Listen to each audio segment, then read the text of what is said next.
नीताच्या खरं शेळके अस्वस्थ झालेल्या अश्वाच्या पाठीवर स्वार होऊन संपूर्ण विश्वाला अस्वस्थ करून टाकणारा एक स्वाभाविक सुख धावत सुटलं होतं काही दिशांना. पण त्या सुखालाही माहित नव्हतं की स्वतःच्या जीवनाला असामान्य करून टाकणारे शेक्सपियर, पैगंबर, तुकाराम, महावीर असे कित्येक उभे आहेत त्या काही दिशांना, ज्यांनी आपल्या स्वतःच्या जीवनाला असामान्य करून टाकलं होतं. जीवन हे किती अवितरित करून टाकणारा प्रश्न आहे. पण याच प्रश्नांचे हजारो उत्तरे शोधताना या जगण्यावर, या जन्मावर प्रेम कसं करावं हे याच महापुरुषांनी शिकवलं. अशा अनेक अनन्यसाधारण महापुरुषांचे आपल्या जीवनाचे योगदान या विषयावर बोलण्यासाठी उभी आहे. मानव जातीच्या कल्याणार्थ ज्यांनी आपले आयुष्य वेचले, वेळ दिला, विचार दिला, अशा लोकांना आपण महापुरुष असे संबोधन करत असतो. वेळेनुसार समाजात आपल्या जीवनात जगत असताना धार्मिक, न्याय अन्याय, धर्म अधर्म, श्रद्धा अंधश्रद्धा, ज्ञान अज्ञान, त्यातूनच सामाजिक, आर्थिक, धार्मिक दरी समाजात निर्माण होत असते. त्यावेळी समाज सर्व दृष्टीने मागासले पण येते. त्यावेळी ज्यांच्यामुळे आपल्या समाजात मागासले पण आले त्या सर्वांना बाहेर काढण्यासाठी आपल्यातल्या काही डोळस लोकांनी बुडते हे जग न देखेवे डोळा या शब्दाप्रमाणे समाज कार्य करून कोणी आर्थिक, कोणी सामाजिक, कोणी धार्मिक, कोणी शैक्षणिक क्षेत्रात आपले त्याग समर्पण करून या समाजाच्या उन्नतीसाठी, प्रगतीसाठी फसलेल्या दलदलीतून बाहेर काढण्यास यशस्वी झालेले आपल्याला दिसून येते. आणि आज समाजात झालेले बदल हे आपल्याला लाभलेल्या महापुरुषांचेच योगदान आहे हे नाकारता येत नाही.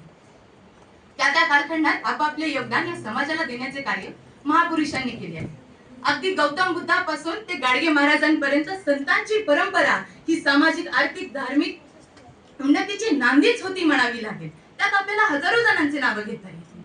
त्याचबरोबर स्वातंत्र्य, स्वराज्य अशी संकल्पना मांडून वास्तवात आणण्याचे कार्य राजमाता जिजाऊ, छत्रपती शिवाजी महाराज ते राजश्री शाहू महाराजांपर्यंत अनेकांनी आपले योगदान दिले आहे.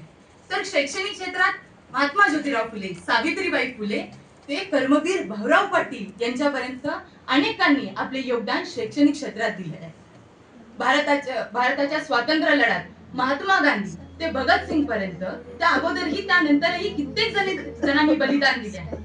स्वातंत्र्यानंतर नेहरू, पटेल, बाबासाहेब आंबेडकर, तर आज आपल्याला नाव घेता येते यशवंतराव चव्हाण, नरेंद्र मोदी अनेकांनी आपले वेळ आयुष्य पणाला लावून या समाजाच्या उन्नतीसाठी, या समाजाच्या प्रगतीसाठी देशाला प्रत्येक क्षेत्रात उभं करण्याचे कार्य याच महामानवांनी केले आहे. आज समाजात झालेले जे काही बदल आपल्याला दिसून येते ते याच महामानवांमुळे. देशात सामाजिक पगडा होता पण आहे पण बऱ्याच मंदिरात महिलांना प्रवेश नाकारला जायचा, महिलांना दुय्यम स्थान दिले जायचे. परंतु आज ही परिस्थिती आपल्याला बदललेली दिसते. याचे सर्व श्रेय याच महामानवांमुळे. शैक्षणिक क्षेत्रात जर आपण बघायला गेले तर आपल्याला दिसून येते की जे काही बदल आपल्याला लाभलेले आहेत, तर आज महिलांना शिक्षणापासून कोसो दूर केले जाते. महिलांना त्यामुळे समाजात एक मोठी दरी निर्माण झाली होती. समाजात त्याचमुळे आज उच्च नीचता निर्माण झाली आहे, सामाजिक कौटुंबिक दरी निर्माण झाली आहे. पण महात्मा ज्योतिराव फुले, सावित्रीबाई फुले यांनी केलेली शैक्षणिक क्रांती ही भारताच्या इतिहासातील मोठी क्रांतीच म्हणावी लागेल. पाळण्याची दोरी हातात घेणारी स्त्री आज भारताच्या प्रमुख पदावर बसून राष्ट्रीय ध्वजाची दोरी हातात घेताना आपल्याला दिसत आहे. आणि कमी काळात बघता चंद्रावर जाण्याचा मान पटकावला आहे. यातूनच आपल्याला सांगता येतं की महापुरुषांचे आपल्या जीवनात किती योगदान आहे. आज प्रत्येक क्षेत्रात, आज शिक्षणामुळे लाखो स्त्री यशस्वी उद्योजक, नोकरी, राजकारण, लेखक, साहित्यिक, चित्रपट निर्मात्या अशा मोठमोठ्या पदावर आपल्याला जाताना दिसत आहेत. आणि अशामुळे समाजात निर्माण झालेली दरी संपुष्टात येऊन समाजात समता प्रस्थापित झाल्याने आपल्याला दिसून येते. याचे सर्व योगदान याच महापुरुषांमुळे. आणि यामुळे महापुरुषांचे आपल्या जीवनात खरेच खूप मोठे योगदान आहे. देशात शेकडो जाती, पक्ष, भाषा, विविधता, बोली असतानाही सर्वांना एकत्रेच्या सूत्रात बांधत या न्याय, समता, बंधुता, स्वातंत्र्याचा अधिकार बहाल करत, कोणताही द्वेष न करता सन्मानाने जगण्याचा अधिकार बहाल करत हा देश स्वातंत्र्य तर झालाच, पण तो एक संघ म्हणून राहिला. आजही भेडसावत असणाऱ्या अनेक प्रश्नांना सोडवण्याची धमक ठेवत, त्यातून मार्ग काढत आज देश स्वातंत्र्य झाला. आज देश प्रत्येक क्षेत्रात पुढे गेला. याचे सर्व कार्य याच महामानवांनी दिलेले आहे.